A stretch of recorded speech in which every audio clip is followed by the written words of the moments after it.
और चलिए अब आपको विधानसभा की सीधी तस्वीरें दिखाते हैं। प्रताप सिंह खाचरियावास क्या कुछ कह रहे हैं आपको सुनाते हैं। बीजेपी सरकार वो केंद्र में आ गए, 8 साल हो गए, लेकिन बेरोजगारी जबरदस्त है।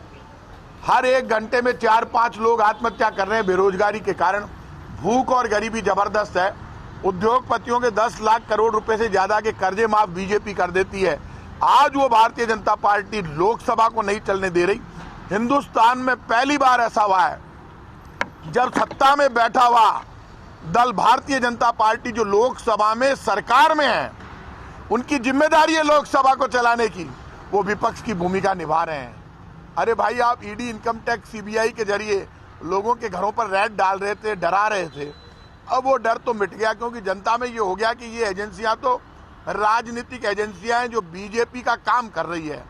अब आप लोकसभा में खुद विपक्ष की भूमिका में आ गए, तो बीजेपी के लोगों जवाब दे दो, खुद भी बता दो महंगाई के लिए आपने क्या किया। लोग आत्महत्या कर रहे हैं, नौजवान मर रहा है बेरोजगारी के कारण, लोग खून के आंसू रो रहे हैं।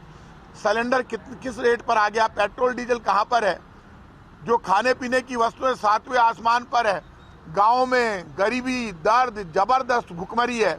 आप अडानी घोटाले से ध्यान हटाने के लिए इस तरह का हंगामा कर रहे हैं। सुप्रीम कोर्ट ने कमेटी बना दी और लोकसभा में कांग्रेस डिमांड उठा रही है, विपक्ष डिमांड उठा रहा है कि ज्वाइंट पार्लियामेंट्री कमेटी बनाओ।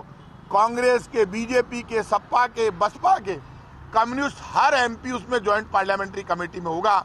अडानी घोटाले की जांच हो जाएगी।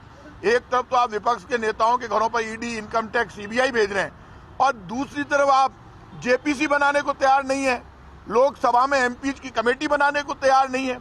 अडानी घोटाले के ऊपर जयपुर में ये हालात है, बैंकों के लोग मेरे पास आ रहे हैं कि साहब लोग हमें धमकी दे रहे हैं, जान से मार देंगे, हमारा पैसा डूब गया। लोगों का मार्केट में अडानी घोटाले में पैसा डूब गया। कोई कमेटी सरकार ने नहीं बनाई कि कितना पैसा डूब गया, जनता को पैसा कैसे वापस मिलेगा। तो आप राहुल गांधी को चुनौती देते रहिए, देश में आप ठीक कर रहे हैं। अब बीजेपी ने मान लिया, कल तक राहुल गांधी के लिए कहते थे हमें कोई चिंता नहीं है, किस तरह के शब्दों का प्रयोग करते थे। आज राहुल गांधी को बीजेपी टारगेट इसलिए कर रही है, बीजेपी कांग्रेस से डरती है, बीजेपी राहुल गांधी से डरती है, बीजेपी अडानी घोटाले पर ज्वाइंट पार्लियामेंट्री कमेटी बनाने से डरती है। इसलिए सारा नाटक लोकसभा में हो रहा है, लेकिन देश सब कुछ जानता है। और आप जानते हो, ये ठाकुर जी, ये भगवान राम जो नाटक करते हैं उनको कभी माफ नहीं करते। पर्यटन मंत्री है विश्वेंद्र जी, उनके बेटे हैं अनिरुद्ध, लगातार ट्वीट करके हमला बोल रहे हैं राहुल गांधी के ऊपर। आज भी बड़ा ट्वीट कर रहे हैं। देखिए, ये इस तरह के सवाल उन लोगों से पूछिए। हर आदमी के ट्वीट पे जवाब देना मेरी जिम्मेदारी नहीं है, ठीक है।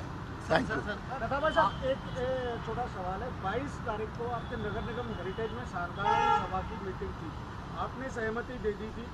डॉक्टर महेश जोशी और रामचरण बोरा सांसद साहब ने असहमति जाहिर कर दी है। अब आगे क्या रहेगा कि क्या? ये बहुत छोटा मुद्दा है। हेरिटेज नगर निगम, ग्रेटर नगर निगम और पूरे प्रदेश में जितने भी